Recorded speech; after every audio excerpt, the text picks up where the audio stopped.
રાજકોટના મેટોડા નજીક એક યુવકની હત્યા કરી દેવામાં આવી। અજાણ્યા શખ્સોએ હથિયારના ઘા ઝીંક્યા। ખુલ્લા પ્લોટિંગ વિસ્તારમાં આ હત્યાથી ચકચાર મચી ગઈ છે।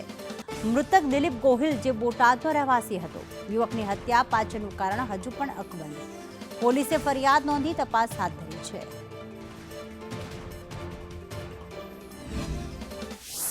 કુટુંબિક ભાણેજે મને ફોન કર્યો કે ભાઈ આવી રીતે મામા પોલીસ સ્ટેશનમાં કાંઈ બનાવ બન્યો, તાલુકા પોલીસ સ્ટેશન મુંજકા। તો ત્યાં મેં ઓળખીતાઓને પોલીસવાળાઓને ફોન કર્યો। ત્યાં એ કે આવું કાંઈ બન્યું નથી, એવી વાત થઈ। પછી સાહેબનો ફોન આવ્યો કે સાહેબ તમારા ભાણેજ થાય તો તમે આવ્યા અહીંયા પોલીસ સ્ટેશને આવો। એટલે હું પોલીસ સ્ટેશને ગયો। પોલીસ સ્ટેશનેથી મને જ્યાં બનાવ બન્યો તો ત્યાં ગયો, મને દેખાડ્યું